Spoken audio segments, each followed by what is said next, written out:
Action कर दिया। कितना बढ़िया से हम कह के गेलिए चाचा जी का गाना बढ़िया बढ़िया गा के गेली। हम सब कहली कि न मगध के माने सम्राट दूसरा सम्राट याद है। सम्राट थी एक नंबर नौगाठ बउगाठे ना ये बनलो काम बिगाड़े वाला कामिल के झाट है।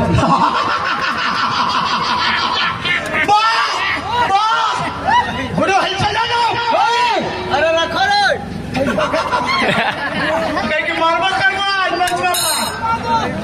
मेरा से आप लड़के ताकत में तैयार हो सीट छीन सकता है, मेरा से सीट छीन सकता है, लेकिन तुम मार के दूध नहीं पिया है क्या फिर छीन लेगा। मारे लगवाना तो लगता कि गाड़ी में पेट्रोल भराई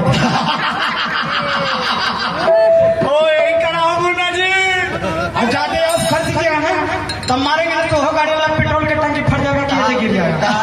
कर पीछे वो नहीं करेगा ले जाएगा। देखिए अरे वाह पूर्वी को लेवानी ना पूर्वी ना मियो प्योर चौकट चपाटी भैया भैया बोलो तो यार ये पूर्वी गावे वाला चीज नहीं आई ना। हमारे देश के जवान शहीद हुए हैं। अरे निर्गुण गईता यह सब नूर ज्ञान सीख बढ़िया बढ़िया गीत गाइए तब पूर्वी गा दिए और एगो पड़ा खूटे हैं जो फिल्मी गाना गा रहे हैं। लग रहे हैं कि शाहरुख खान का वही बेटा है। शाहरुख खान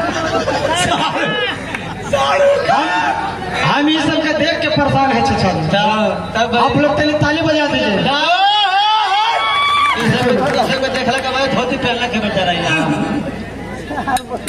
और पूर्वी गाएंगे दिखाइएगा तनी जोड़ मर्दांगनी है कहते जैसे कहे कि चाल झाल नहीं बजाइए ऐसी दोनों को बोलिए कि आवाज कोरस पर नहीं करना है। मर्द है हम अकेले सांस लेंगे आगे से लाल पीछे से पियर फेर दे तो गुड्डू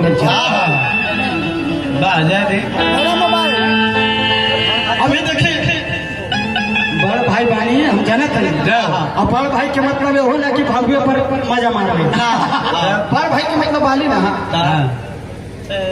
देखिए अभी पूर्वी गा के गले बड़े एगो हम निर्गुण गावत हैं ओकर बाद हम अही रेजिमेंट के गाना गाए हमार लय चेंज है। हम ऐसा कलकार है कि अलग से रास्ता बनाई और तू ऐसा कलकार हुआ कि बना के पर चलेला ठीक है ना।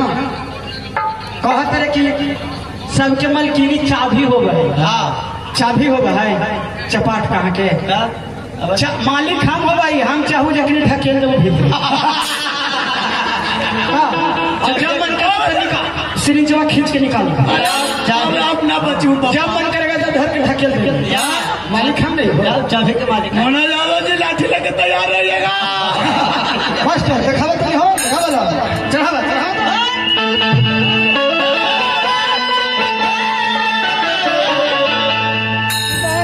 हम ना बोलते गुड्डू हल से भैया लेकिन ये बोलने वाले इंग्लिश कि हम तीनों के ग्रैंड फादर लगते हैं।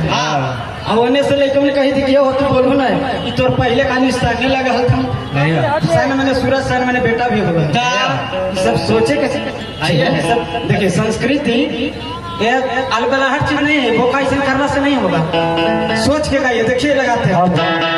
अगर कोई साथी अभी किंजर जाने वाले हैं तो कृपया मंच पे आए। कोई साथी किंजर जाने वाले हैं तो कृपया मंच पे आए।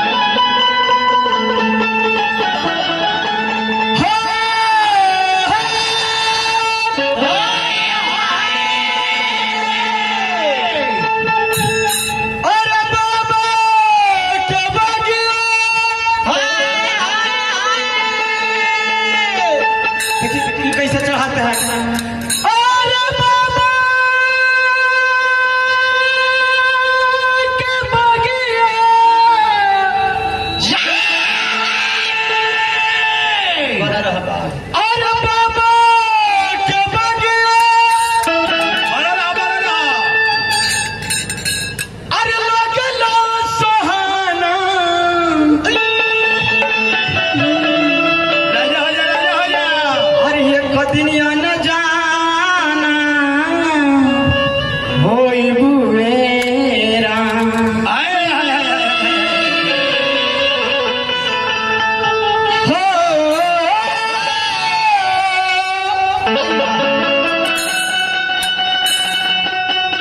अरे जगवा में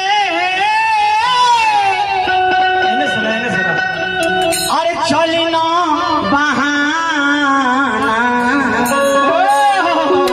जय हो दिलिया न जाना होई हुए राम हाय हाय जगवा में एकरा में हम दिखाई रमेश भैया दिखावे के बानी देखिए तोहरो बात की बना ना देखिए कैसे बजे हनु चाचा जी हम गा के बैठलियो ई खारी होलसुन त हम समझ गेलियो हां समझ गेलियो कि ऐसने एगो लड़का अच्छा एगो लड़की के छेड़ देलकी है अच्छा और वो लड़किया कही के है हां देखी थे ना देखी तो छपवा देखी ना चप्पल हवा ऐसे चप्पल मारू ना कि एके बात एकदम औरंगाबाद भी गए हां तो कही थी कि तनी हल्के मारना विकास लहर के गांव पर दारू पियला है दारू का प्रचार करा गया दारू पी के जाता है गाड़ी में दारू का प्रचार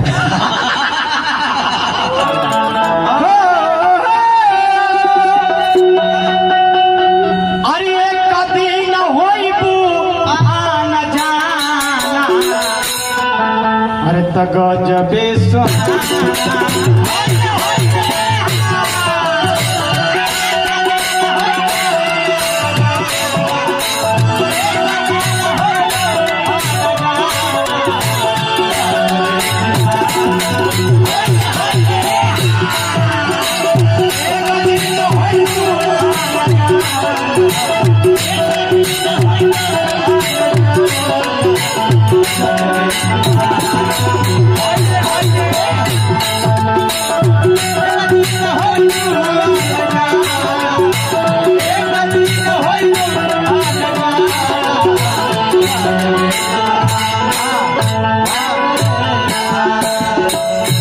और बाबा के बगिया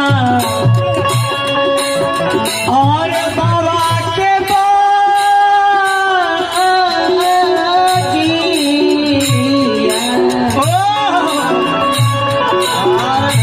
भैया जी की तरफ से बहुत बहुत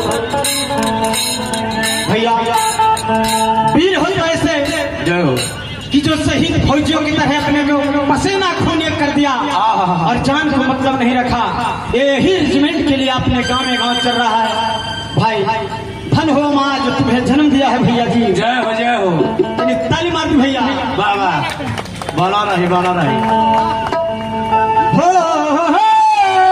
अरे एक दिन होइबू आन जाना एक दिन होइबू आन जाना गजबे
जल पावती